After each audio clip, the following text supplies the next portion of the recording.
బెంగాల్ ఎన్నికలల్లో మమతా బెనర్జీ ఓడిపోయినందుకు ఎంత మోసం చేసిందో, ఎంత అవినీతి చేసిందో, ప్రజలకు ఎంత అన్యాయం చేసిందో, ఎంత సంపాదించుకున్నదో అని కొందరు లీడర్ల తీరుగా బంగారు బాత్రూమ్లు కట్టించుకున్నదో, సొమ్ములు కూడా పెట్టుకున్నదో, పైసల పరుపుల కింద దాచుకున్నదో అనుకొని ఓడిచ్చిండ్రు కావచ్చు బెంగాల్ పబ్లిక్. కానీ అట్లా కాదట ఆ మమతా బెనర్జీ మేడము.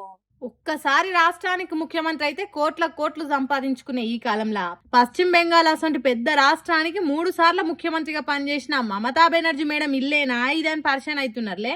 పరిశాన్ ఏం లేదు, గాబరేమీ లేదు. కుద్దుగా ఇది మాజీ ముఖ్యమంత్రి మమతా బెనర్జీ ఇల్లు. చిన్నిల్లు, రంగులేని గేటు, ఏదో పాడుపడ్డ బంగ్లా లెక్కున్న పద్ధతి. ఇదో రాష్ట్రానికి ముఖ్యమంత్రిగా పనిచేసిన మేడం ఇల్లేనా అనుకునేటట్టున్నది కదా. ఉత్తరప్రదేశ్ మాజీ ముఖ్యమంత్రి అఖిలేష్ యాదవ్ కు మమతా మేడంను ఎందుకు గాల్వాలని అనిపించిందో తెలియదు గాని ఇంటికి పోయి శాల్వా కప్పిండు. అప్పుడు తీసిన వీడియో ఇది వైరల్ అవుతుంది. అయ్యో, మమతా గురించి మాకు తెలియదు కదా, ఇంత సింపుల్ గా బతుకుతున్నదా, ఇంత సాదా సీదాగా బతుకుతున్నదా, రాష్ట్రానికి ముఖ్యమంత్రి అయి ఉండి గరీబ్ల తీరుగా బతికిందా అని పరిశాన్ అవుతున్నట్టు దేశం పబ్లిక్ ఉన్నారు. మరి నిజమైనా లేకపోతే నిజంగానే మమతా బెనర్జీ మేడం ఈ ఇంట్లో ఉంటుందా, లేకుంటే పబ్లిక్ స్టాండ్ కోసం దీన్ని ఇట్లా వాడుకుంటున్నదా అనేది తెలియదు కానీ ఇప్పుడు ఈ వీడియో పొట్టు పొట్టు వైరల్ అవుతుంది. మరి ఈ వీడియో చూసిన తర్వాత మీకేమనిపించింది కామెంట్లో చెప్పండి. మేన బావలను లగ్గం చేసుకోగా చూసినాం, మేన మావలను లగ్గం చేసుకోగా కూడా చూసినాం. కానీ ఏడనైనా అక్క తమ్ములు లగ్గం చేసుకోగా చూసినామా? ఆహా, కనీసం గసోంటి పద్ధతి ఉంటదా అని ఏడనైనా చూసినామా? ఇగో నేను చూపిస్తా పాండ్రి ఎట్లుంటది ఆ పద్ధతి. ప్రపంచంలో ఎన్నెన్నో వింతలు చూస్తుంటాం కదా, అందులో ఇదొక వింత. కాకుంటే జర అజీబ్ అనిపించే వింత.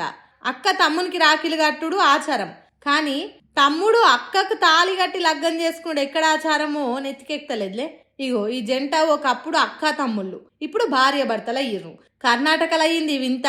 బెంగళూరు దేవానహల్లిలుండే ఈ శశికళ హోసకోటలుండే పెద్దమ్మ కొడుకు ప్రవీణ్ తోని 3 ఏళ్ల సంధి ప్రేమలు ఉన్నదట. ఈ ముచ్చట ఇంట్లో ఎవరో తెలియటుల్లో.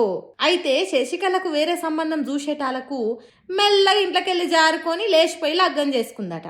అమ్మా నాయన, నాకు ప్రవీణ్ కావాలి, ప్రవీణ్ లేకపోతే నేను ఉండలేను, మా వరుసలు చూడకుర్రి, మా ఇద్దరు నడుమున్న ప్రేమను చూడురని అయ్యవ్వలకు.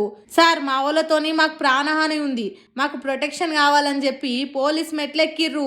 ఈ అటు ఇటు ఎటు ఏం చెప్పలేని కొత్త జంట.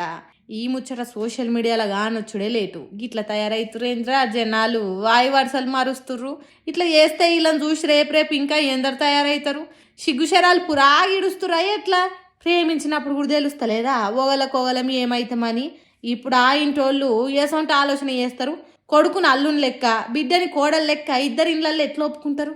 ఏందో ఏమో పోన్రి, జనాలు పురాగిట్లా తయారై పాడైతుండ్రు. ఎవరిని ప్రేమించాలి, ఎవరిని లగ్గం చేసుకోవాలని మరుస్తురా ఎట్లా?